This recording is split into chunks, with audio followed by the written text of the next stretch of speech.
Good morning, everyone. Happy New Year.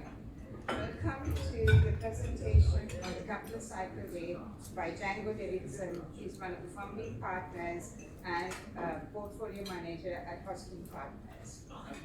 As most of you are aware, I've been promoting Sri Lanka to foreign institutional investors since the early 90s. I've had many interactions with a lot of you, but there's the next gen who's here who doesn't know Auntie Marianne. But I've been out there since 1990, promoting Sri Lanka to foreign institutional investors. While I have dealt with, I just want to go back to what's happened the last few years. In 2020, since 2020 to 2025, foreign portfolio investors were about between 5 to 8% of the total stock market. There have been years when this has been about 40%. So there are a few things which happened. We had the COVID, then we had the first Easter Sunday bombings, COVID. But one of the main reasons I feel that it's been such a tough task to bring investors to this country has been, in my opinion, the market closure in 2020 for 6 weeks. I've had many clients who were in the market, and a lot of them are large fund managers now, and they still talk about that, but now we're 5 years down the road. I know it happened with Bangladesh. It took Bangladesh 10 years to come. But one silver lining is that Hosking Partners have been investing here despite all the hardships we've gone through. So they have the secret to their success is this capital cycle way. So now I invite Django to come and tell us how he's made so much of money in Sri Lanka, and hopefully some of you here will follow his lead. Thank you, Django, and thank you for taking this opportunity. Django's been here on holiday, and as you know, he's enjoyed Sri Lanka, and he's come here now to speak to you all. Thank you, Django. Thank you very much, everyone here. Thank you, Marianne. And thank you, Marianne, for all the work you do on behalf of the Sri Lankan Stock Exchange. Marianne is a tireless ambassador. If Sri Lanka gave out knightshoods or peerages, Baroness Marianne of Colombo, I think, would be her title. It's a serious job of work she's done. She's very consistent. She's very clear on the opportunities in Sri Lanka. She's got super high integrity, and we've been working with her now for 20 years. So thank you, Marianne, for everything you do for the stock exchange and the economy here more broadly. So guys, I want to do one thing today, and it's not about making money or making investments. It's about giving you an idea, a very simple idea. And this idea, I hope, will be useful for investing, but also maybe for life decisions. Perhaps if you're in university and thinking about what should I do after university, this idea is useful for big life decisions. And it wouldn't be an investment talk if you didn't quote Charlie Munger. So I'm going to quote Munger on the back of, he has a book called Poor Charlie's Almanac. It's a big blue book. It's about $500. And I think it's one of the best bits of education you could give a young person if they're if you're looking for a present for someone who's thinking about where they are in their life.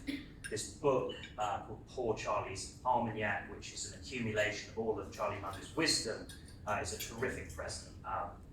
And on the back of this book, it says one thing. It says, take a simple idea and take it very, very seriously. And of course, he is talking about ideas like compound interest, one of the probably the most important ideas to get into your head if you're investing.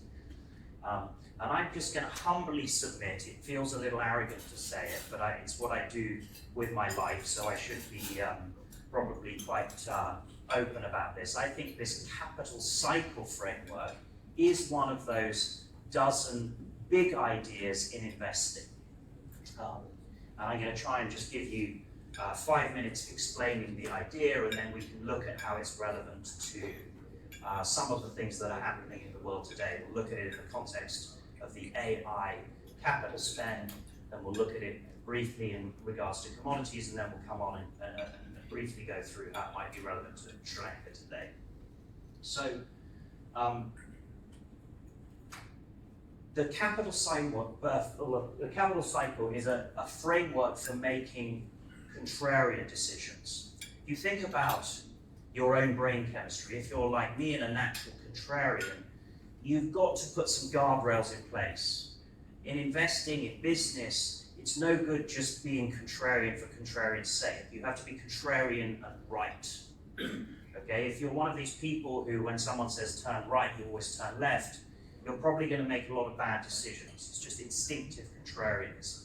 The thing about investing and in life is to take these bold, different decisions but be correct on the outcome. So what the capital cycle does is help improve your odds of making good contrarian decisions. It's a framework for looking at industries, economies, companies through the lens of the capital provider. And if we go back to the origin of this idea, and we're going to use here just a standard industry, this is a bit of sort of simple industrial economics, what the capital cycle says is that when there is optimism, when there is high returns, when things are going good, industry participants, promoters, entrepreneurs will look to add more capacity. They will look to raise money via the stock market. Marianne will definitely help them there. They will look to increase capacity. And so when things are going good, this is in number one, what you will see is a combination of returns rising, but also capacity expanding. And what happens as capacity expands is the competition increases. So a good simple example would be, I don't know, a ball bearing factory. The first ball bearing factory that has 50% market share with 30% returns is having a terrific time. But then the friendly investment bankers, the lenders at the banks, will start lending money to new ball bearing manufacturers. And once there are 10 ball bearing manufacturers, the returns for the industry start to fall. Share prices fall. And this is the yellow line. This is how the stock market interacts with this economic industrial cycle. What the stock market will do in the first instance is give a high valuation to companies with high returns.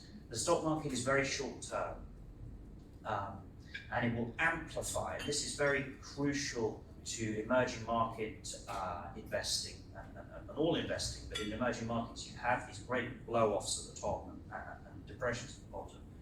The stock market amplifies this misallocation of capital when things are going well.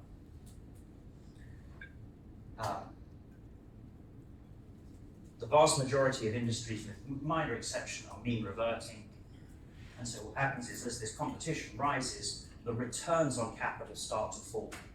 And as the returns on capital fall, it might not be immediate, but over the long run, the share prices, the valuations of low returning companies listed on the stock market will fall. And as the share prices fall, rational management teams will start to allocate their capital in a way that reflects this underlying valuation. If it costs you 100 to build a ball bearing factory, but your share is valued at 50, you shouldn't build a new ball bearing factory. You should buy back your own shares. You should stop adding capacity. You should think about how you could increase the returns on your existing asset base. So the cycle naturally corrects as capacity is withdrawn, as excess competition falls, as unprofitable unprofitable firms exit. And so the cycle, the supply side starts to improve, and the cycle rewrites. So I think there's a few things to take away from this. One is that the driver of all of these cycles is return on capital. When return on capital is high, competition comes in. The cure for high prices is high prices. The cure for high returns is high returns. In the vast majority of industries, there are some exceptions which we can go into. The second thing to take away is that the stock market amplifies these cycles. When returns are high, investors get very excited, investment banks provide lots of liquidity, and that really pushes these cycles to highs where there are huge amounts of capital can be misallocated. And this is true of Sri Lanka, and it is true of Silicon Valley AI spending. This is a human phenomenon rather than any peculiar to any area of the world. And the third thing is there is a self-healing mechanism built within this, which is that as these cycles fall, returns fall, share prices fall, pessimism sets in, rational management teams with the ability to affect change and who are in control of their destiny can start to rationalize capital and set the stage for higher returns on the remaining capital. We just go back to that ball bearing industry. If you're the remaining one ball bearing player at the bottom of the cycle, with your shares valued at half book, discounting some 5% ROE or something, being that remaining player is a very powerful position to be in because you will have strong market share, you will hopefully be able to be the author of the industry's destiny, at least for a period of the upcycle. And so we're really interested in looking at companies around here and avoiding companies at the top. How's this run? I mentioned this big idea. So this is in an industrial framework. How could it be relevant to someone who is starting their journey into the world, deciding what industry to go in? So I would say number one, at the minute, private equity is where all of the super smart grads want to go and work. They've got super high salaries. There's all of these big deals. It's very sexy. Private equity is sucking all this human capital that's being graduated from all of these universities. And I would say back down here, you probably have something like the mining industry. In the UK, shamefully, the Cranbourne School of Mines, which educated mining engineers from 1820 until 2 years ago, has just shut down. There are no graduates going into mining or in the UK.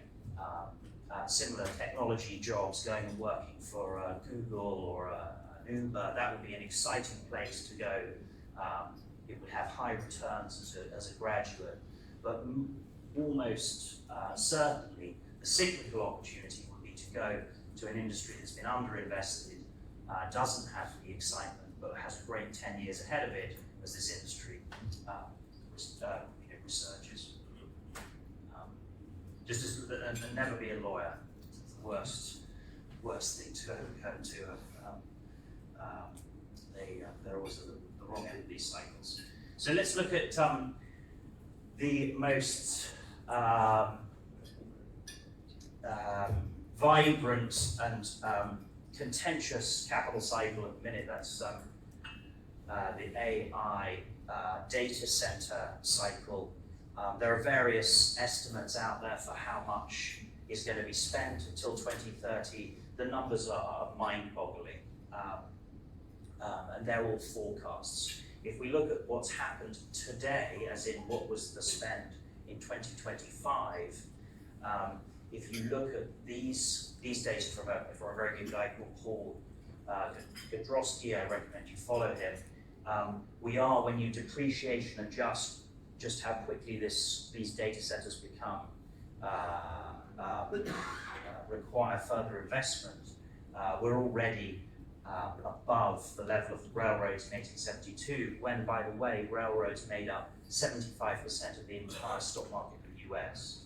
So this was literally a once-in-a-100-year bubble, and in just 1 year, we're already above that if you adjust for the fact that most of the internal kit in the data centers has about a 7-year life.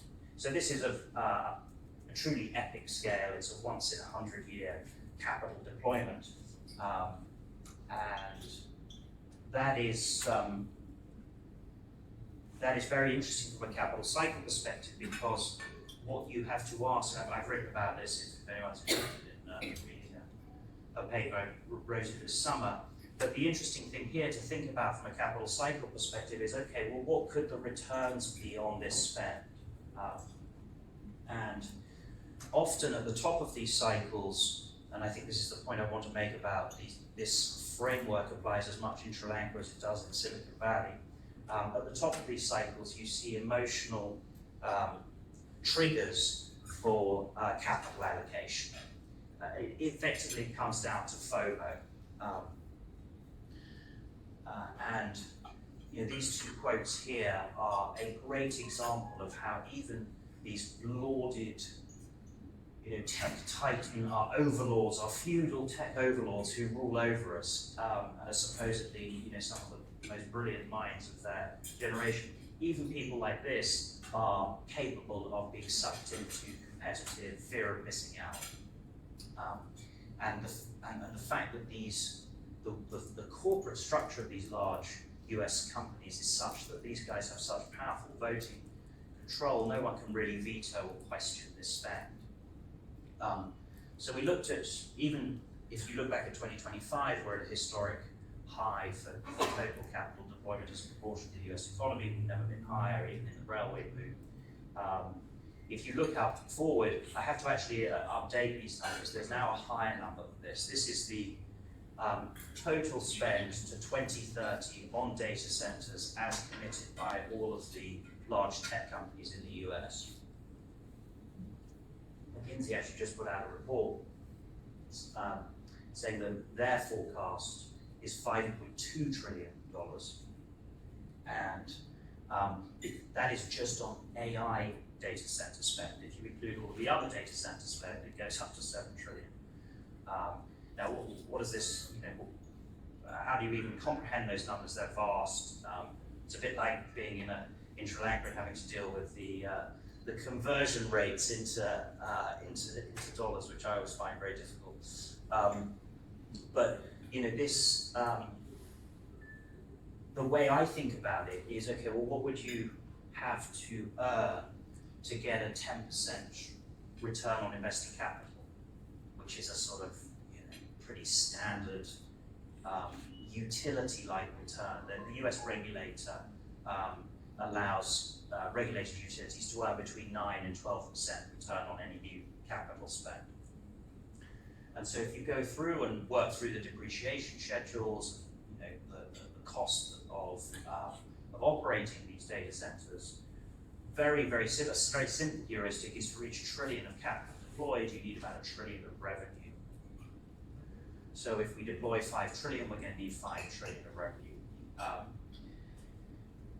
5 trillion of revenue is about roughly equal to the entire US manufacturing sector. So a manufacturing sector that's taken 150 years to grow into the most dominant high-end manufacturer in the world, if you aerospace, pharmaceuticals, and so on. So what this capital spend implies to get to a 10% return, which is, by the way, not very attractive in the context of their prior business, in the existing business companies, is that they're going to build a new US manufacturing industry in 5 years. It might happen, but the odds are against them. And while this is happening, and this is sort of taking that capital cycle idea of competitive overbuild, misallocation of capital, and looking at it from an investor perspective, what does this mean for me as a shareholder in one of those businesses? These businesses have gone from capital-light businesses, where CapEx was just about 10 to 15% of operating cash flow, to now this has actually gone even higher now. I've seen a report put out this morning or earlier this week that it was going to be 3/4 of operating cash flows. These are very cash-heavy businesses, heavier even than some of the telecom operators. Why is that important? Because if you remember at the start, this point, this blue line, which is the return on capital for companies, the return on capital for industries. What's happening is these businesses are going from high return on capital businesses, 30 to 35%, exceptional returns, massive scale, the ability to keep growing at those levels, truly exceptional businesses. If you believe my data on the incremental ROIC of this data center spend, that's going to fall to 10% or thereabouts. We're already seeing this in the declining returns on capital from all these businesses. They're still reasonable, but they're not as high as the last decade. And this is the capital cycle at work. The cure for high prices is high prices. The cure for high market caps is high market caps. As these companies got so big and became such a huge proportion of the index, the only way they could grow and expand was to get into the physical economy, to grow data centers, to put down, 5, 6, $7 trillion of capex. And what that means is these companies have become lower return companies. The returns are falling. And there's a quote here from a book called Capital Account, which was written in the aftermath of the dot-com crash by an author called Edward Chancellor. And he was basically interviewing Jeremy Hoskins, our founder, and collecting his works. And he kind of summed up that book, which is on eBay. I recommend it. It's out of print, but it's on eBay. It's quite expensive. But it's a good thing if you're really interested in this. You should buy a copy. It can be summed up with that it is a company's return on capital, not changes in quarterly earnings, that determines the long-term performance of that company. If you can buy a company that can deliver a 17% return on capital for 20 years, you're going to do very, very well. If that company returns 5%, you're not going to do very well. And there'll be lots of ups and downs in the meantime, but what generates your long-term returns are the returns on capital. What's interesting about these companies is these returns are declining. Why is that interesting? Well, if you added the other sort of 3 Magnificent 7 companies, if you added TSMC and some of the other larger chip manufacturers who are sort of part of this, those companies account for about a third of the global equity index. So $1 in $3 that you might have saved in a global equity tracker is invested in these companies. These companies' returns are declining, and they're going to carry on spending because these guys are so paranoid about their competitive position. They're going to carry on spending for many years to come. And that's super exciting if you're a capital cycle investor or a contrarian or someone with the ability to go outside of these companies, because the opportunities away from these companies are huge, and it only takes very, very small movements of capital from this 1 in 3 of all global equity dollars invested in this stuff to areas like commodities or perhaps, hopefully, Sri Lanka, for there to be huge value appreciation in these underinvested areas. Now, a response to that would be, yeah, but what if AI is this incredible civilizational leap forward? What if it changes the way we work, we interact? What if it dramatically increases productivity? Fair questions. I would submit to the jury the example of the British Railways in the 1840s and 1850s. This was a truly revolutionary technology that changed the way we lived, that changed our productivity. You could suddenly get coal from Newcastle down to London. It used to take a week, you could get it in 2 hours, you could put it on ships, you could send it around the world. It completely changed the nature of the UK economy. And basically, if you'd invested at the start of the boom for 100 years, you basically were flat. So in real terms, this was an absolutely disastrous investment. And if you invested at the top of the bubble, you didn't get anywhere near getting your money back. So this was an incredibly successful technology, but it was a very poor investment. Now, there are lots of reasons to think that AI will be different, but the basic insight here, and this is why the capital cycle is so useful when you're looking at bubbles, is that successful technology doesn't mean good investment. In fact, it rarely does unless you get the 1 or 2 winning companies. And for most of the companies in aggregate, new technologies, particularly if they're overhyped and overcapitalized, are poor investments. And interestingly, the stock market's already figuring this out. I don't know when this was done. Well, this is the 30th of November. There's a small change in this, but the Sri Lankan index outperformed the Mag 7 last year. Well done, everyone.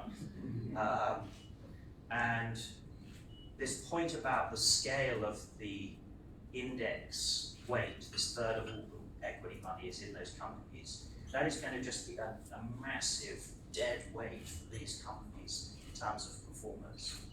The opportunity in smaller, underinvested areas of the world, like Sri Lanka, in industries like metals and mining, which have seen basically 10 years of no investment, it's massive. I think this is, for me, one of the, I don't want to give investment advice, but if you listen to these stats, you might want to take something away from it. 33% of all global equity money is in the Mag 7 and big chip companies. 1.5% of all global equity exposure is in metals and mining.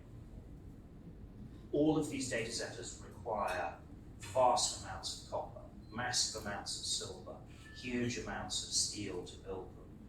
If you're going to effectively rebuild something the size of the US manufacturing industry, you're going to need a lot of those materials. And what is so exciting as a capital cycle investor is these materials have not been invested in. CapEx trends in all of the major mining commodities are at, in real terms, adjusted for inflation, are at near all-time lows. So the next 10 to 15 years in investing is going to be very, very exciting, and this capital cycle framework should give you some guardrails as to where to look and where not to look. How does it apply to Sri Lanka? Well, the kind of thought here is that the capital cycle is a useful framework for industries and companies, but it also has relevance for countries, particularly emerging market countries where these boom-bust cycles are repeat. Now, the frustration for capital cycle investors is that in emerging markets, oftentimes these boom-bust cycles seem embedded in the kind of DNA of the country. And I hope that isn't the case here. But one of the, just to sober things up before we get very bullish about Sri Lanka, and this is, I think, an important message as an overseas investor who's invested in Sri Lanka who wants it to do well, is that these capital cycles are present, and we'll go on to talk about it. But in order for the economy and the country to break out of this cyclical nature, the nettle of structural reforms really has to be grasped. And I've got some thoughts on that, but I wanted to sort of sober up with that idea. This is just a little bit of, you've all seen this. You've all seen this chart. What have we done? Is that, I wanted to do the market cap. I don't think that is market cap, but that's just the index. You will know that. This is our, we had a few positions in Sri Lanka before the crisis, but I think Marianne told us that in 22, 23, we were the largest foreign investor in the stock market, I think. You are still today. Oh, we are still. Foreign institution. Okay, don't worry.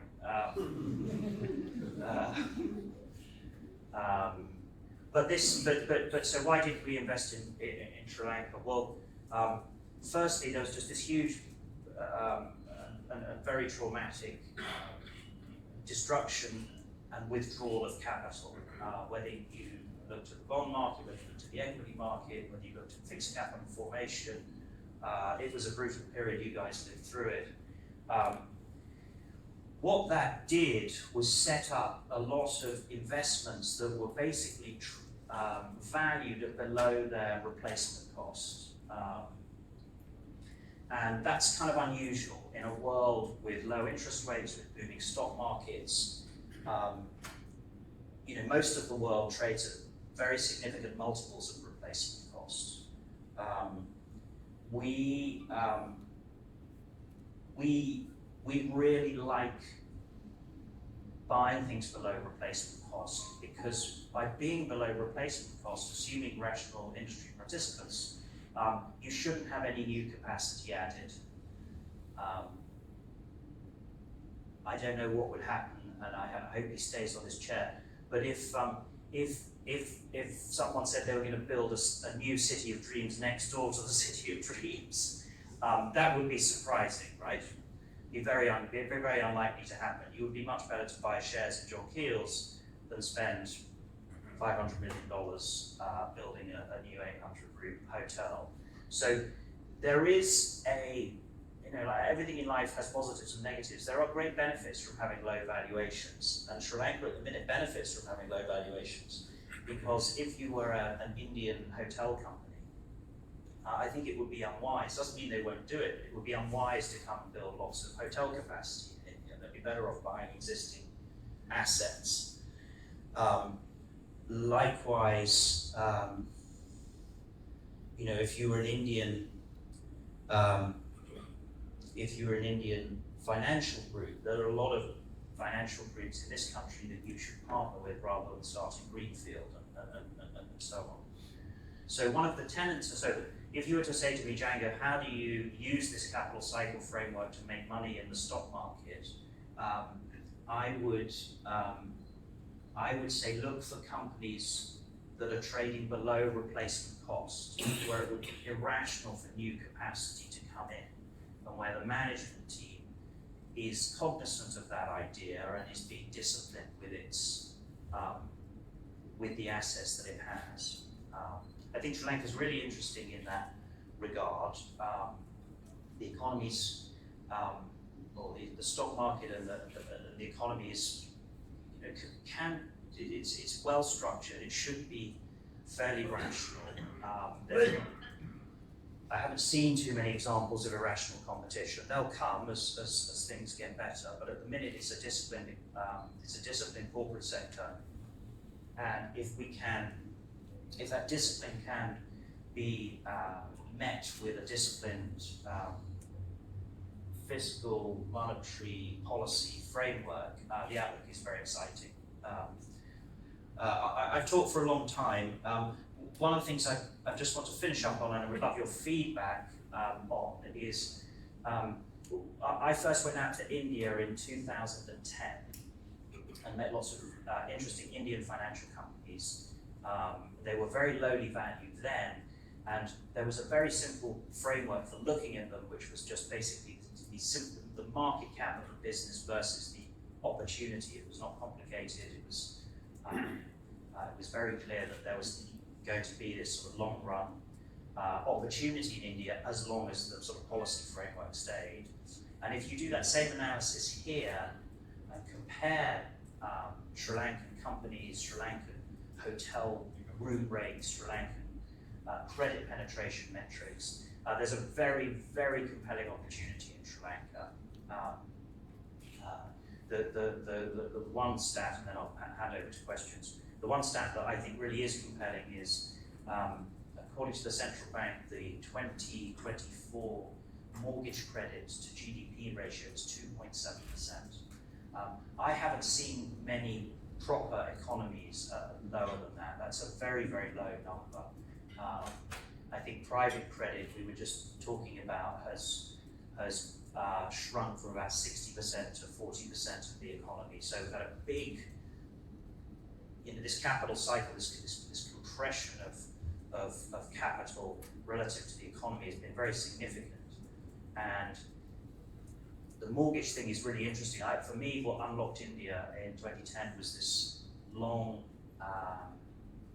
run mortgage cycle, which really unleashed all of this consumption and growth of the middle class. And if that can be unlocked here through policy stability, low inflation, sensible central bank, the evolution of the bond market, there's an absolutely fantastic opportunity here.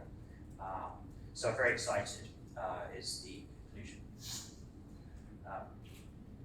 Marianne, would you like to? Some questions. Thank you very much, Django. That's a good presentation. Can we open anybody for questions? Murtaza? Start with you. Because you're asking about AI before, so that's right.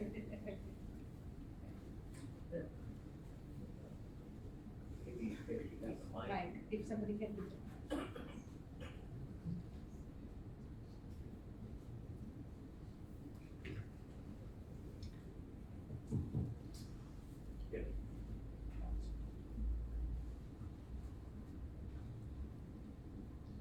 Thank you, Django. Actually, my question is not going to be on AI because you covered that. But let me contrast what's happening in Indian valuations versus Sri Lanka, which is the last part that you spoke about. I'm also involved in a public policy think tank, so I have some sense of understanding of some of the economic challenges. And although your thesis on the capital cycle of replacement may be correct, we have seen that poor policies hold back, firms from extracting the pertinent return on capital. And initially, it was macroeconomic instability that created this problem. But now we see that a lack of structural reform, which you alluded to when you said that you might want to comment on that, you should comment on that. That does not permit firms to fully exploit the opportunities out there. There are lots of rigidities in an economy that prevents people from sweating their assets. But in contrast to that, if you look at Indian valuations and if you even put basic corporate finance 101, those valuations simply don't make sense. What are your thoughts? I mean, okay, so a couple of things. On the improving the Sri Lankan corporate return on capital, that's a very important policy, should be a very important policy goal. Is the government going to do the right thing? And I don't know, I'm pretty bearish to be honest.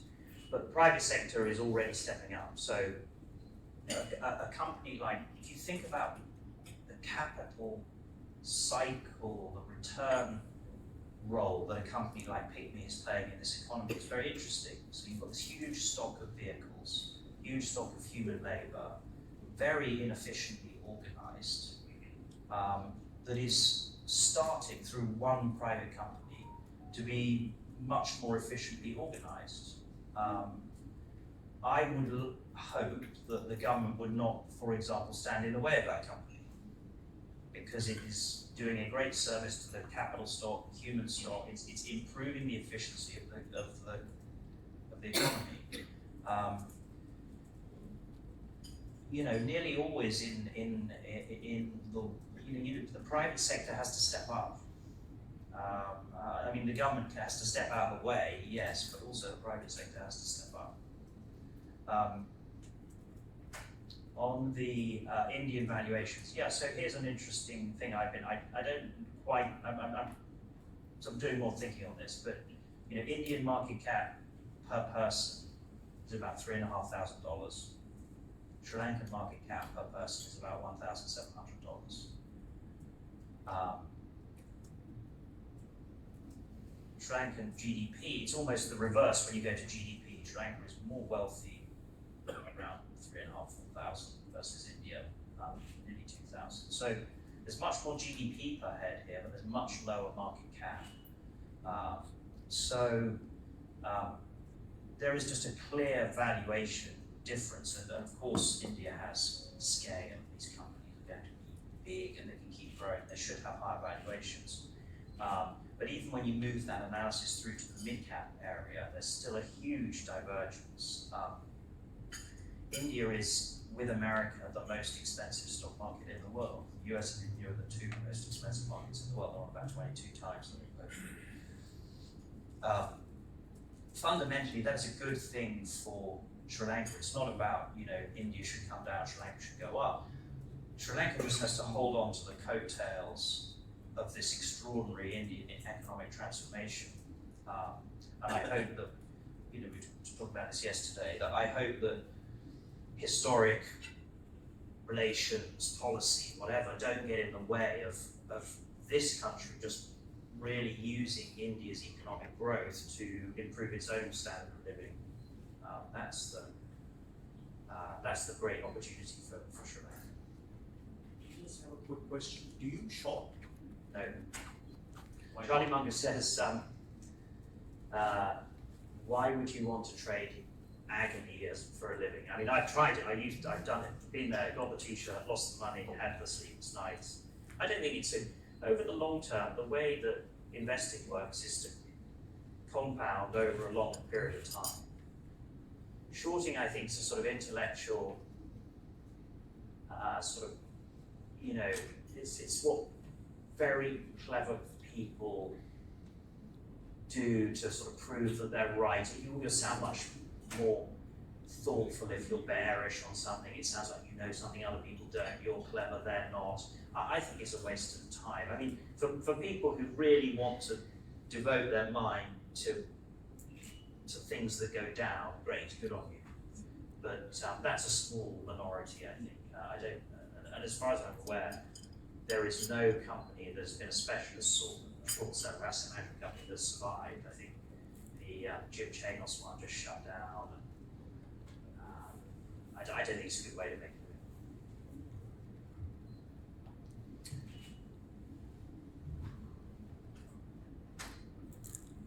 Any other questions?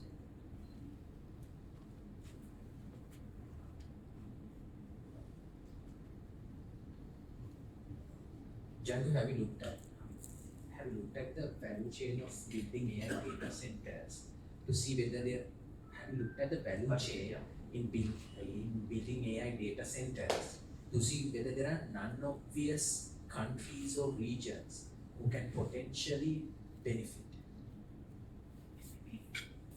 So there's a couple of different things. You can benefit from building AI data centers. You can benefit from supplying the materials to AI data centers. Do you benefit if you're a shareholder of a business that makes a 35% return on invested capital from a relatively capital-light two-sided network, investing in AI data centers that are going to give you a 10% return? So I'm not saying AI data centers are bad. It just depends where you are, as you say, in the value chain. So if you're building AI data centers, I'm sure you're making good money now. But a lot of these companies that are building AI data centers, Corby is a good example, have taken on huge debt to fund their building of AI data centers on the basis that they're going to build even more and more of them. And it may be that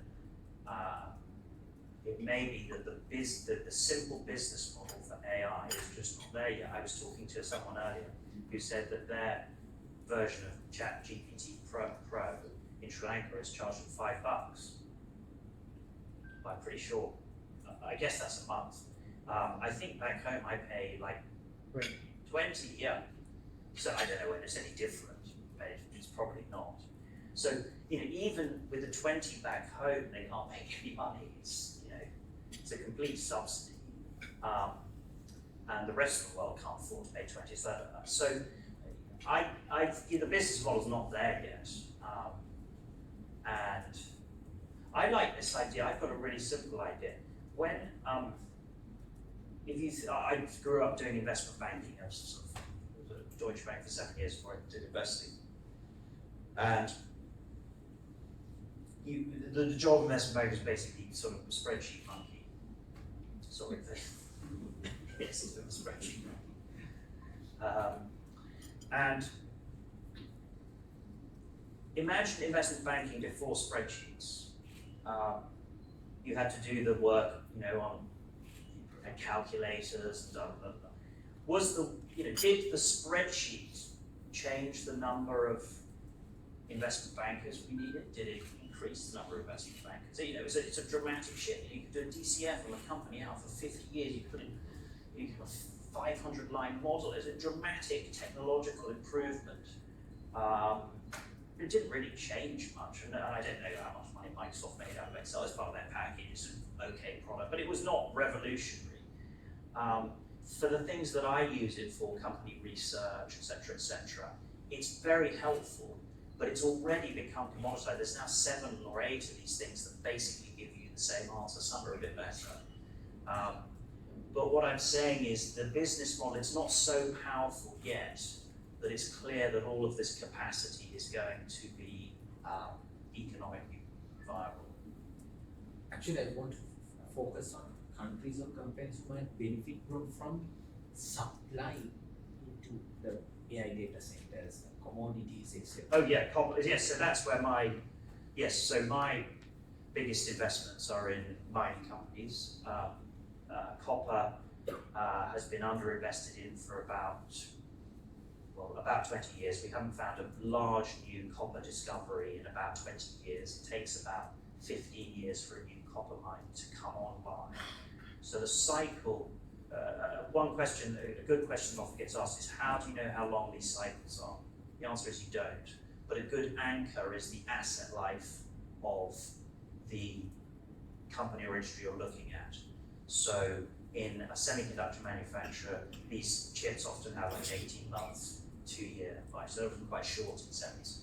In mining, particularly in copper mining, because it's geologically very scarce, the cycle is going to be very long because it's just taking so long to find these new discoveries. And then even when you find them, you can't get the copper out of the ground.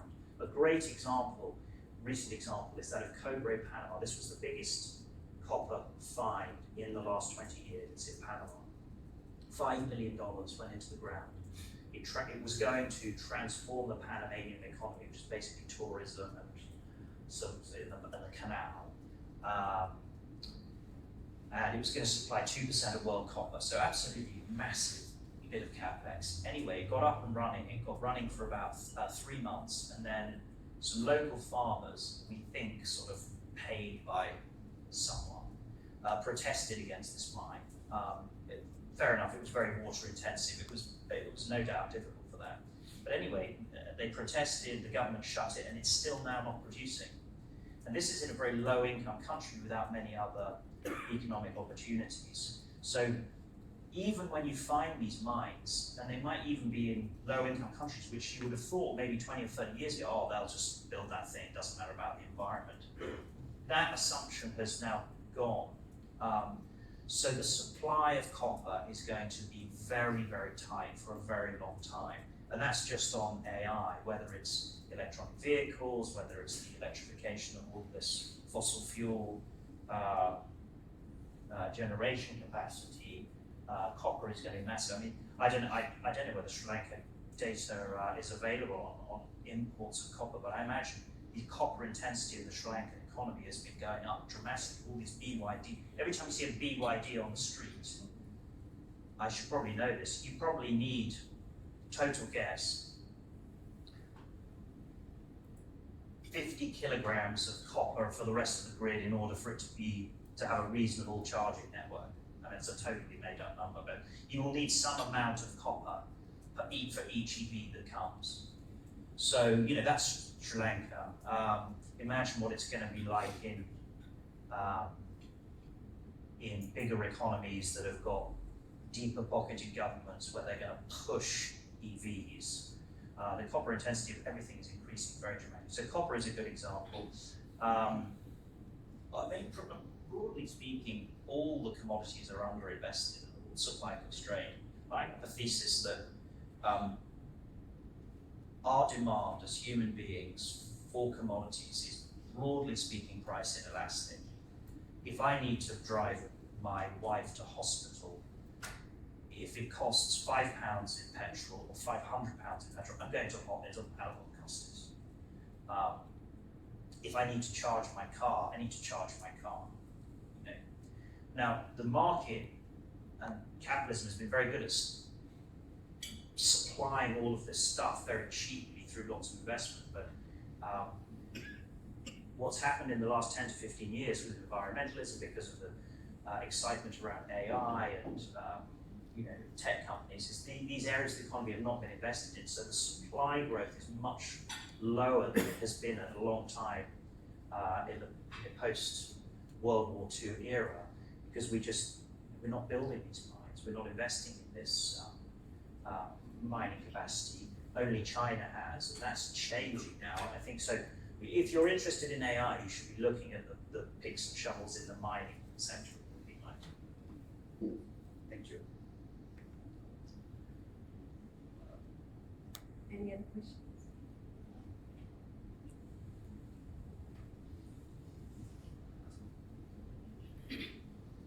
Thanks, Django, for the presentation. My question is more on the investment philosophy that you explained today. Very fascinating to listen to about how leverage capital cycle, money out of it. And you also quoted Berkshire Hathaway, Charlie Munger a few times. And if you look at the way they've gone about it, they were predominantly a value investor initially, and they turned towards growth investments. And majority of their returns came from probably their investments being in Amex, Coke, and recently Apple, which are predominantly growth businesses, very good businesses with very high rate money. And they've sort of focused on those, and they've concentrated their portfolios on them, and they've moved away from value investing to a great extent. Looking at your philosophy and the capital cycle way, it kind of focuses more on value as by businesses at a significant discount to replacement value. And you also, I think one question that I had was, how long do you actually hold them, and what do you do during those economic boom and bust cycles, which are more frequent than the supply deficit that can run for many years? And how do you position, and how do you play the shorter economic cycle when you have this idea of using the capital cycle way and positioning yourself? So I would push back on this idea that Buffett is a quality investor. He obviously, everyone wants quality. We all want quality, we all want growth. He doesn't pay up for it. So the Apple investment, best large cap investment in the history of the stock market, was completed about 10 times forward earnings. So he wasn't divining the future. He wasn't saying this is going to be the future of transported Sri Lanka via Pitney, which is a very expensive company, very good company, but very expensive company. He was saying this is an amazing product, incredible. He called it great real estate, right? Because everyone's always, it's incredible real estate at 10 times earnings with great, potential to do well. His Coca-Cola investment, potentially the best business model for tech companies in the world. He bought it, I think, less than 10 times earnings. So people say this about Buffett. The fact that when he bought all these U.S. bank preferred shares in a crisis. Buffett buys cheap. He never overpays. He's absolutely ruthless on his price limits and so on. I mean I would sort of die on that hill. So what we do is much more like that, and this is sort of, probably can't see it, it's a very noisy slide, but we do own a lot of Berkshire, Costco, Amazon. We bought these things in the aftermath of the dot-com crash in 2002, 3, 4, because you do get opportunities to buy these businesses very cheaply. They come along, and then we just hold them. Perhaps we're, in retrospect, perhaps we've been too focused on these bottom of the capital cycle ideas like offshore drillers, cement companies, and so on. But the determinant of an investment is success is the price you pay. Whether it's building or a share, or it's always you've got to have the right end price. So the capital cycle is a good way of disciplining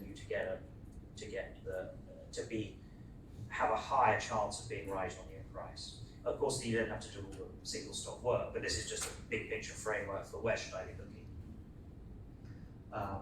I think so. What are some? Happy to have feedback on this. Some of the cycles, the capital cycles that look interesting in Sri Lanka. Property looks interesting. I've been spent some time with my friend Archie, who's at the back of the room.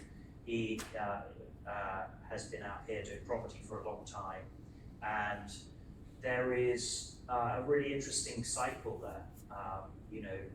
Valuations are low. A lot of developers have been, didn't make it through the cycle. Long-term outlook with this 2.7% mortgage debt to GDP can only go up. So there's a great opportunity in property here if there is policy stability, and that's really exciting. I think in hotels, there is a great opportunity. It needs to be managed well. These companies have to steward them. But that is, again, an interesting cycle, good consolidated industry with great long-term outlook if we get the tourism going.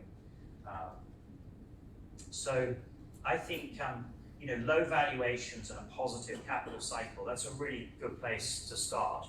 Now, growth investing, if you can see the future, okay, if you do know what the future looks like, then buy the company that's defining the future and is going to be that company in the future.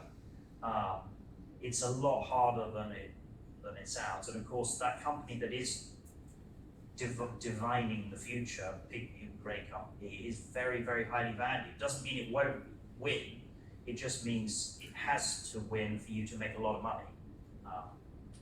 And I hope it does, because I think it'll be good for the economy. Doesn't necessarily mean it's going to be a good or bad investment, but it'd be good for Sri Lanka as a whole for a company like Piggy. And I hope others are in the works too.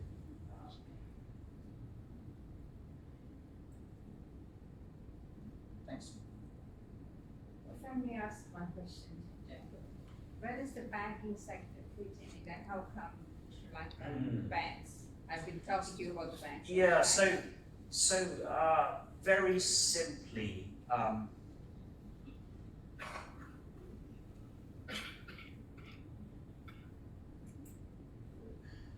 the banking sector is overbanked here. There are far too many banks, in my view. It's a sort of job creation scheme. So when you have a lot of banks with, let's say checkered lending history, I'm not sure shareholders, there's often, if you look at a company, who are the important stakeholders? I'm not sure where shareholders sit in that in Sri Lanka, but I have a feeling I know where they sit. That doesn't mean there aren't some good banks and some good bankers and so on, but it doesn't. It feels to me Sri Lanka could maybe have 3 banks, efficient, digitally enabled, fewer branches. And then all of that productive potential from the people, from these, people who work in banks are smart, numerate, they should be doing other things. So I'm not super keen on the Sri Lankan banking industry. My guess is there are going to be some very successful disruptors who are going to skip round these stodgy bureaucratic banks, go direct to the customer with a digital product, and they'll do very well. One of the interesting things about emerging markets with semi-state owned or big state player banking sectors is that is the best ground for digital disruptors. If you look at Russia before the invasion, 70% of the market was Sberbank, big, lumbering, bureaucratic, terrible customer experience. And that allowed the creation of this incredibly dynamic bank called Tinkoff, which became the world's biggest digital bank, first online bank, incredible business. And so it's actually a good thing for innovation to have these stodgy banks. How many Sri Lankan banks are there in total? 20. That's crazy. There should be a super high caliber civil servant or central bank guy whose job it is to get that down to like 6 in 3 years. Is that going to happen? Of course it's not. So, I don't know, I'm not that in this. But there would be 1 or 2. I think, there are 1 or 2 that will do well. But what Sri Lanka should, so in India you obviously had HDFC, which was initially funded by the CDC, the Commonwealth Development Corporation, and the idea was really simple. It was to have a non-corrupt, low-cost mortgage provider that could mediate all these long-term liabilities to create a long-term mortgage market in India. It's one of the biggest sort of contributions to human development in India in the last 50 years, and you guys need to do the same. I don't know how you do that, whether it's some sort of life, you do it through a life company, but there needs to be massive mortgage provision, which is a difficult job, but I think having 22 banks competing to supply slightly overpriced mortgages which don't really meet what the customer wants is I mean, that's terrible.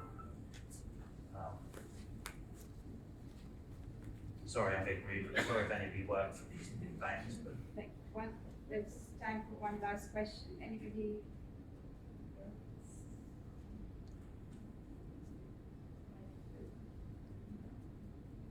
All right. Thanks very much, Django. That is very insightful. Thank you very thanks much. for having me.